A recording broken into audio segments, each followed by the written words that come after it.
ከጥንት ጀምሮ በነበረው የአይሁድም ሆነ የክርስቲያኖች አመለካከት መሰረት የአምስቱ ብሔረ ኦሪት ወይም ፔንታቱክ ጸሐፊ ሙሴ ነው። ይህ አመለካከት በብዙ ጥንታውያን የአይሁድ ጸሐፍት እንዲሁም በጌታችን በኢየሱስ ክርስቶስና በሐዋርያቱ ድጋፍ ተችሮታል። ከቅርብ ዘመናት ወዲህ ለዘብተኛ ሊቃውንት የተለያዩ ምክንያቶችን በማቅረብ አምስቱ መጻሕፍት በሙሴ እንዳልተጻፉና ዘግይተው እንደተጻፉ ግምታቸውን አስቀምጠዋል። ለዚህ በዋናነት የተጠቀሙት ዶክመንተሪ ሃይፖቴሲስ የተሰኘውን የጥናት ስልት ነው። ይህ የጥናት ስልት በግምት ላይ ብቻ የተመሰረተ በመሆኑ በዘመናችን ብዙ ሊቃውንት እየጣሉት ነው። አምስቱ ብሔረ ኦሪት በሙሴ የተጻፉ መሆናቸው በአይሁድና በክርስቲያኖች ዘንድ በጽኑ ቢታመንም ከሙሴ በኋላ የነበሩ ሰዎች አልፎ አልፎ ማብራሪያ መስጠታቸውና አንዳንድ ቃላትን ለዘመናቸው አንባቢያን በሚገባ መንገድ መጻፋቸው የታወቀ ነው። ለዘብተኛ ምሁራን ይህንን እውነታ መጽሐፍቱ በሙሴ ላለመጻፋቸውና ከሙሴ እልፈት በኋላ ዘግይቶ ስለመጻፋቸው እንደ ማስረጃ ጠቅሰው ይናገራሉ። ዳሩ ግን መጽሐፍቱን ይገለብጡ የነበሩ ሰዎች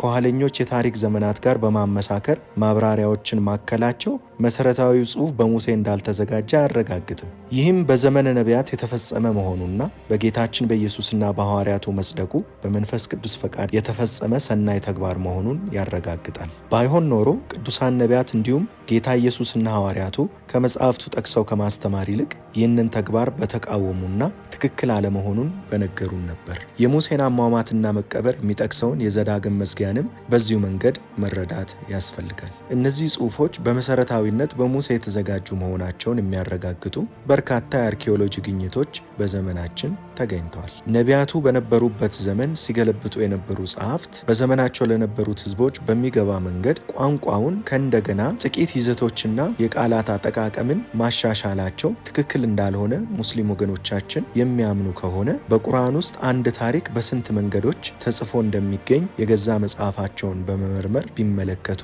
የተሻለ ነው እንላለን።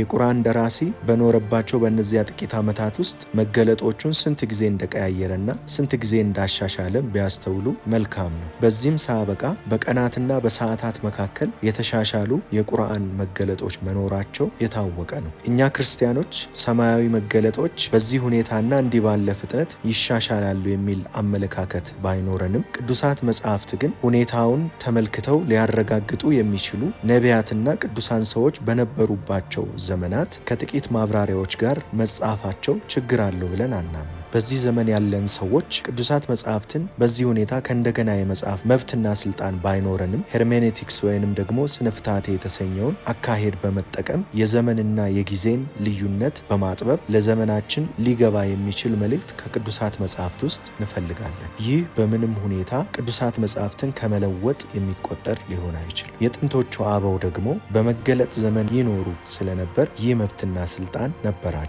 ስለዚህ ከለዘብተኛ ሊቃውንት የተኮረጀ የሙስሊሞች ሙግት ውድቅ ነው። ይህንን የለዘብተኛ ሊቃውንት ሙግት የሚያቀርቡት ሙስሊም ወገኖቻችን ከገዛ ነቢያቸው ጋር እየተጋጩ እንደሆነ ሊያስተውሉ ይገባቸዋል። ምክንያቱም ሙሐመድ በዘመኑ የነበሩትን አይሁድና ክርስቲያኖች የእርሱ ቁርአን ከነርሱ ጋር ያሉትን ቅዱሳት መጽሐፍት ለማረጋገጥ የመጣ መሆኑን ሲነግራቸው ነበር። እንዲሁም ደግሞ በእጃቸው በሚገኙት መጽሐፍት እንዲፈርዱና እንዲተዳደሩ ሲመክር ነበር። ታዲያ አምስቱ ብሔረ ኦሪት በነቢያት ዘመን የተጨመሩባቸው በሙሴ ያልተጻፉ ቃላት ስላሉ የፈጣሪ ቃል ሊሆኑ አይችሉም ከተባለ በሙሐመድ ዘመን የነበሩት አይሁዶች በይዘትም ሆነ በቅርጽ እነዚሁ መጽሐፍት ነበሩ በእጃቸው የነበሩት። ስለዚህ የእስልምናው ነቢይ ሙሐመድ የእርሱ ቁርአን እነርሱ ዘንድ ያሉትን መጽሐፍት ሊያረጋግጥ እንደመጣ ሲነግራቸው፣ እንደዚሁም ደግሞ በእነዚህ መጽሐፍት እንዲፈርዱና እንዲተዳደሩ ሲነግራቸው፣ እርሱ ራሱ ደግሞ ተውራትን ከመቀመጫው ተነስቶ በተቀመጠበት ወንበር ላይ በማስቀመጥ በአንተና አንተን ባወረደው አምላክ አምናለሁ ብሎ ሲለው ስለ የትኞቹ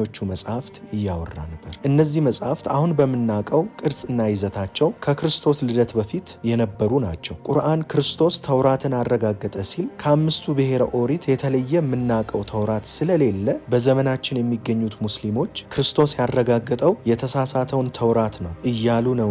ይህ ከሆነ ክርስትናንና ይሁዲን ውድቅ ለማድረግ የመዘዙት ሰይፍ መልሶ እነርሱኑ ቆርጧቸዋል ማለት ነው። ስለዚህ ሙስሊም ወገኖቻችን ሙግቶችን ስታቀርቡ አስቀድማችሁ ምን እያላችሁ እንደሆነ በትክክል ብትረዱና ቢያንስ ከገዛ እምነታችሁ ጋር የማይጋጭ ሙግት ብታቀርቡ የተሻለ ነው። እግዚአብሔር አምላክ ይባርካችሁ። ሼር፣ ኮፒ ሊንክ ማድረግ አትርሱ። አካውንቱን ፎሎ ያላላችሁ ወገኖች ፎሎ አድርጉ። ሰላም።